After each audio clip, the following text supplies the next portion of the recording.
सुप्रभात श्रोता बंधु आज प्रसंग आपण एक उद्देश्य निमंते आसी अछंती। आमेन।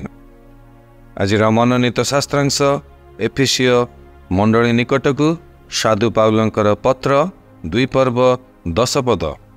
कारण आमे माने ताहांक रचना जे समस्त सत्कार्य आमे माने करिबु बोली ईश्वर पूर्वरु आयोजन करिथिले आचरण रे सही सबु साधन करिबा निमंते ख्रीष्ट जीशुंग ठारे सृष्ट। हालेलुया।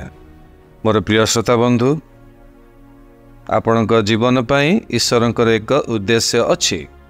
से आपणक जीवन रे करुथिबा समस्त कार्य पई ताहांकर एक उद्देश्य अछि।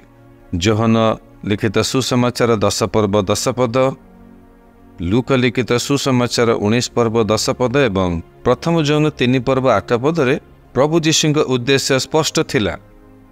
से पितांक इच्छा पूर्ण करने आसीथिले। आपण जानिबा आवश्यक जे आपण एक उद्देश्य पई जन्म होइछंती। आपणकर स्वर्गीय पितांकर इच्छा सफल करने निमंते आसी अछंती। आमे साउलक विषय रे जानू जे कि पाउल नाम रे परिचित अटंती, जहाँकर दमेशक को जीवा बाटरे प्रभुंक सहित साक्षात होइथिला। प्रभु ताहांक नाम धरी डाकिले एवं कहिले, मु तुमको मोर जड़े सेवक और साक्षी स्वरूप करने उद्देश्य रे तुम निकटरे निजको प्रकाश करियछि। प्रेरित 26 पर्व 12 पदरु 18 पद। मोर प्रिय श्रोता बंधु आपण निजर उद्देश्य आविष्कार करिसेंति कि? आपण जानिछंति कि आपण काहेकि एही पृथ्वी रे जन्म लाभ करियछंति? जदि जानि नांती तेबे आज प्रभु को पचारंतु, से आपण को कहिबे।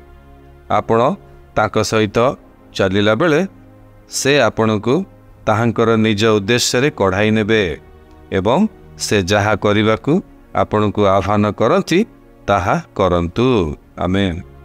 प्रभु आरंभरू योजना करियछंती जे आपण ताहांकर सेवा करिबे एवं ताहांक पाई बंचिबे।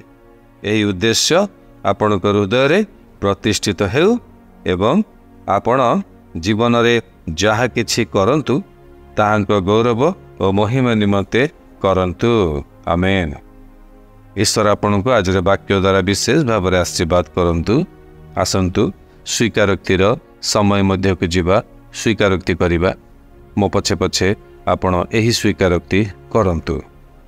मु एही समय रे जगत रे अछि एक उद्देश्य पाई जहा ईश्वर पूर्वरु प्रस्तुत करियछंती। से योजना करियछंती जे मु ताहांकर सेवा करिबी एवं ताहांक निमंते बंचिबी। मो माध्यम रे ताहांकर धार्मिकता पृथ्वी रे एवं मनुष्य मानकर हृदय रे प्रतिष्ठित हेबो। जीशुंक नाम। आमेन।